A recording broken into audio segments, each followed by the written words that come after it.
Pria itu berpura-pura menjadi seorang taipan. Mengobrol anggun di villa bersama dua wanita cantik. Putra orang kaya itu berjalan sambil membawa lampu. Bukankah menjijikkan melakukan hal ini lagi di siang hari? Beraninya kamu berpura-pura menjadi ayahku.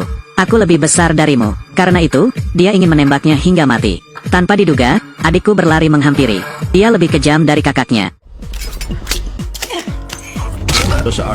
Inilah film aksi kriminal Korea terbaru Believer 2 tahun 2023. Dalam skala yang sangat besar, Han Hyo Jo memerankan Seop So Chon yang kejam. Sangat hidup, hal-hal yang bisa diselesaikan dengan tangan tidak memerlukan banyak kata. Seop So Chon adalah asisten kuat dari geng narkoba, Tuan Lee. Mengetahui bahan baku pembuatan obat bernilai 20 miliar. Setelah menculik orang di Korea, dia sangat marah. Apakah Anda ingin datang ke Korea secara langsung? Tentu saja saya ingin. Katakan pada mereka, apa konsekuensi menyentuhku? Jadi dia memutuskan untuk pergi ke Korea. Lihat siapa yang bermain trik. Sisi Korea, Brian adalah presiden cabang Mer Lee di Korea. Ini semakin besar dan besar. Orang-orang di posisinya bahkan belum pernah bertemu dengan Tuan Lee. Dia mengira Tuan Lee tidak ada. Jadi berpura-puralah menjadi Tuan Lee untuk memproduksi obat-obatan dan menjualnya. Makan dengan baik dan kenakan dengan baik. Sementara itu, ada niat menargetkan 20 miliar bahan baku. Hasil, saat sedang bernegosiasi, mereka dirampok. Dia diikat ke kursi. Tidak terduga, orang yang menculiknya adalah karyawan perusahaan pembuat obat, Seo Yang Rak. Karena untuk membalaskan dendam anak anjingku, dia memerintahkan dua bawahannya yang tuli dan bisu. Gunakan penyembur api untuk membakar bekas luka yang mirip dengan luka bakar di tubuh anjing dan punggung Brian. Alhasil, Brian menjadi sampah tak berguna. Kemudian dia terlempar ke tengah pusat perbelanjaan. Setelah Won ditemukan polisi, segera bawa Brian ke rumah sakit untuk mendapatkan perawatan. Namun bawahan Brian, Eng Guan, datang ke rumah sakit malam itu. Berpura-pura menjadi dokter, datang ke pintu kamar rumah sakit, ingin mengelabui polisi, namun polisi curiga.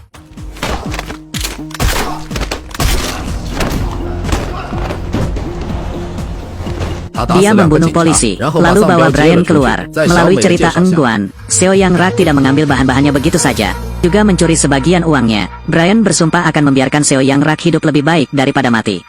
Ketika saya mengetahui bahwa Seop So Chon akan datang ke Korea, dia langsung berpikir untuk memanfaatkannya untuk melenyapkan Seo Yang Rak. Jadi keesokan harinya, dia segera mengantarkan Eng Guan ke bandara untuk menjemput So Chon. Tiba di kediaman Anda, jadi Chon segera menanyakan Laika. Untuk tujuannya dia pergi ke Korea untuk mendapatkan bahan-bahan, atau panggil Laika. Pada akhirnya, Brian mengatakan bahwa dia tidak memiliki kedua hal itu.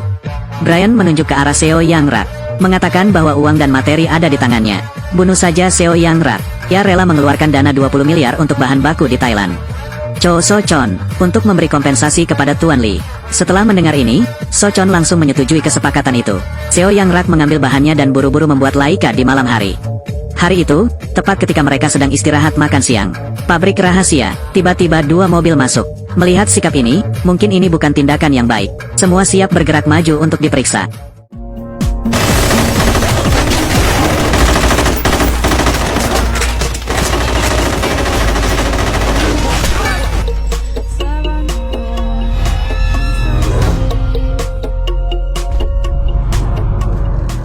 Sekilas, semua pekerja tersingkir, hanya Seo Yang Rak yang tersisa. Jadi Chon menjambak rambut Seo Yang Rak dan masuk ke dalam. Seo Yang Rak langsung tahu dia adalah Seop So Chon dari Tiongkok. Dengan cepat berkata bahwa dia ahli dalam membuat racun. Pertahankan saja hidupmu, Anda akan membuat Laika 10 kali lebih baik, bahkan 20 kali lebih banyak dari sebelumnya. Tepat ketika dua orang sedang berbicara, petugas polisi Won Ho dan rekan satu timnya tiba di luar pabrik. Melihat tumpukan mayat roboh di luar pintu, tiba-tiba rasanya tidak enak. Dia mengenakan rompi anti peluru dan bergegas masuk. Rekan satu timnya menyarankan dia untuk menunggu penyelamatan tiba sebelum masuk. Tapi Won Ho tidak mendengarkan. Rekan satu tim harus memaksakan diri. Keduanya langsung bergegas masuk.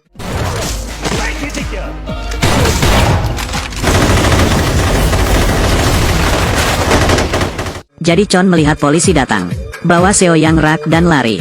Mobil baru saja meninggalkan halaman. Sempat ada ban yang diledakkan oleh petugas polisi. Jadi anak buah Chon segera mengeluarkan senapan snipernya. Posisi siap. Di sisi ini, polisi sedang mengganti magasinnya. Tanpa sadar dia menjadi sasaran senjata penembak jitu.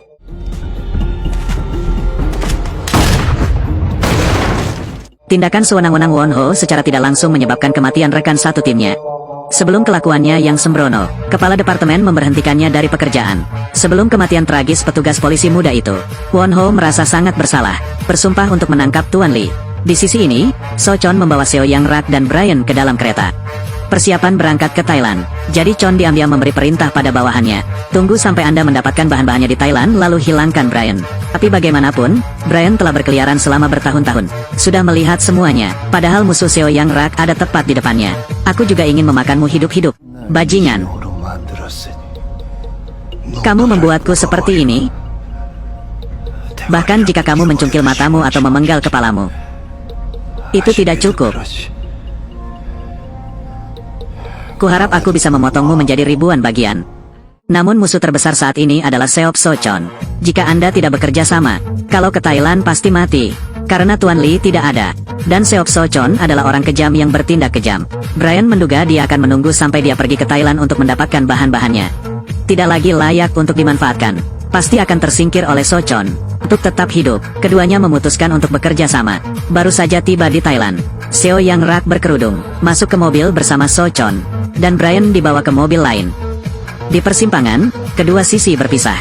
Mobil Brian melaju ke hutan liar, dan Seo Yang Rak dibawa ke pabrik oleh Seop So Chon. Seo Yang Rak terkejut dengan skala produksi pabrik tersebut. Beberapa ribu pekerja di puluhan ribu meter persegi. Seop So Chon memberinya waktu 5 hari untuk membuat laika terbaik. Di sisi ini, Brian diseret ke tanah terpencil di Thailand. Jelas dia diseret untuk membunuh orang. Tapi dia berpikir ke depan. Pertama-tama aktifkan lokasi di ponsel Anda. Bawahan Eng Guan selalu mengawasi mereka. Namun dari ketiga mobil tersebut, tidak diketahui mobil mana yang ditumpangi Brian. Jadi dia menelepon Brian. Brian dengan cepat mengangkat bajunya dan menempelkannya di jendela mobil. Eng Guan melihatnya dan segera memerintahkan anak buahnya untuk mengambil tindakan.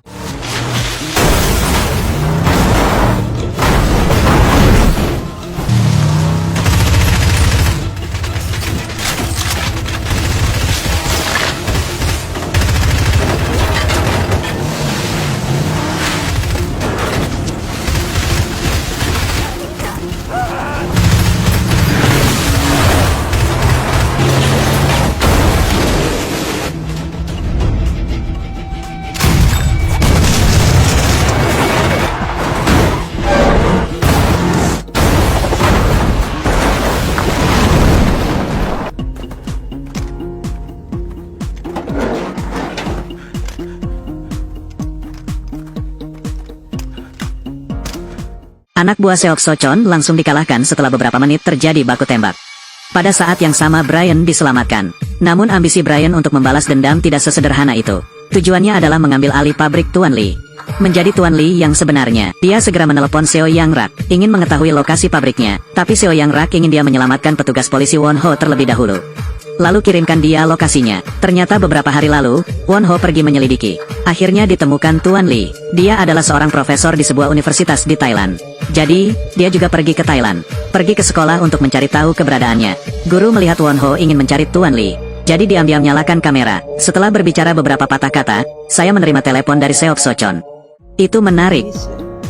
Apakah polisi Korea juga ada di sini? Polisi Korea. Kubur dia. Oke, saya tahu. Guru menutup telepon. Lalu dia berkata ingin mengantar Won Ho ke rumah Tuan Lee. Won Ho tidak banyak berpikir dan mengikuti. Namun setelah guru membunyikan bel, dia kembali. Won Ho melihat pistol diikatkan di ikat pinggangnya. Saat dia membuka pintu, dia langsung mengambil pistolnya. Namun saat pintu terbuka, Won Ho langsung panik. Ada sekelompok pengedar narkoba di sini yang ingin membunuhmu. Penjahatnya tentu selalu banyak bicara. Saat mereka hendak pulang,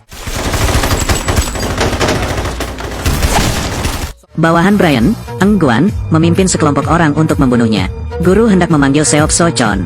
Tanpa diduga, Eng Guan sudah berdiri di belakangnya.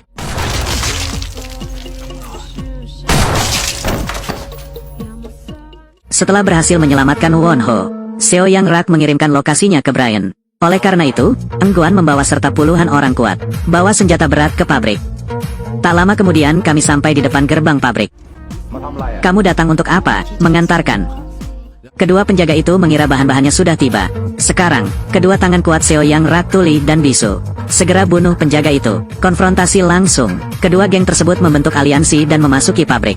Mendengar suara tembakan, Seop So Chon buru-buru menelpon Tuan Lee. Jadi, ayah, tidak. Ternyata Pak Lee tidak hanya nyata, tapi juga ayah Seop So Chon. Bahkan lebih kejam dari dia. Ketika sesuatu terjadi, dia tidak peduli dengan keselamatan putrinya. Tapi dia juga menyuruhnya untuk tidak terlibat dengannya. Pikirkan tentang ayahmu. Dulu melecehkan dan menyalahkan diri sendiri dalam segala hal. Aku tidak pernah menerima kasih sayang ayahku. Saat ini, hatinya sangat kacau. Seo Yang Rak dipukul dan memar.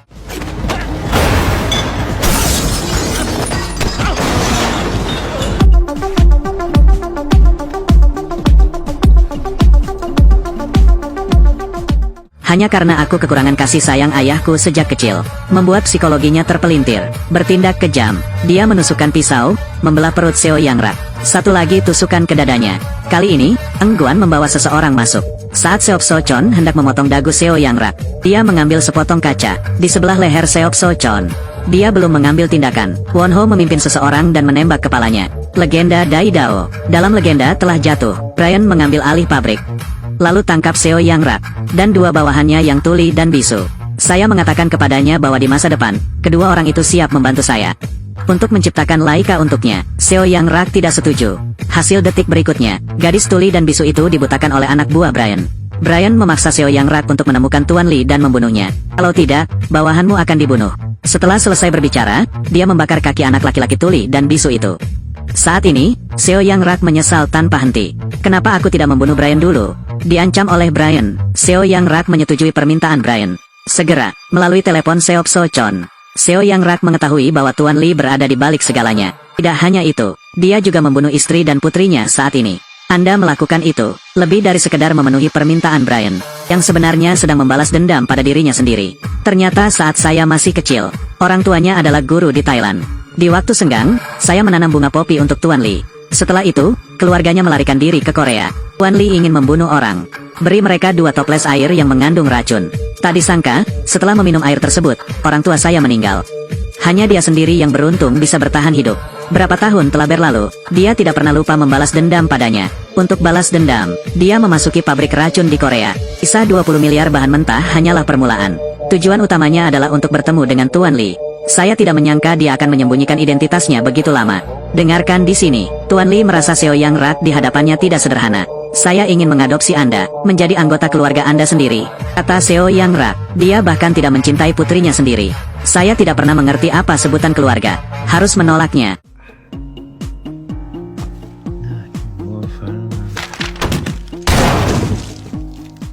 Kemudian, sesuai kesepakatan, Brian melepaskan kedua orang bisu tuli tersebut. Dari sana, Seo Yang Rak memimpin 2 orang tuli dan bisu. Temukan tempat tanpa orang, jalani hidup tanpa beban. Namun kehidupan ini dengan cepat runtuh. Suatu hari, Won Ho datang ke sini. Dia tahu Tuan Lee dibunuh oleh Seo Yang Rak. Ayo interogasi. Seo Yang Rak tiba-tiba memegang pistol. Alhasil, kepala Seo Yang Rak dipukul oleh Won Ho. Dia segera memeriksa pistol Seo Yang Rak. Baru tahu tidak ada peluru di dalamnya. Saat ini, saya tahu bahwa Seo Yang Rak sudah memikirkan jalan keluar. Won Ho sangat menyesal, tapi begitu aku keluar dari pintu, dia ditembak dan dibunuh oleh seorang anak laki-laki tuli dan bisu. Saat ini, Brian bukanlah satu-satunya orang yang paling diuntungkan dari film tersebut. Bukan saja dia tidak mati, dia juga mengambil alih seluruh rantai perdagangan narkoba dari Tuan Lee dan pabrik racun.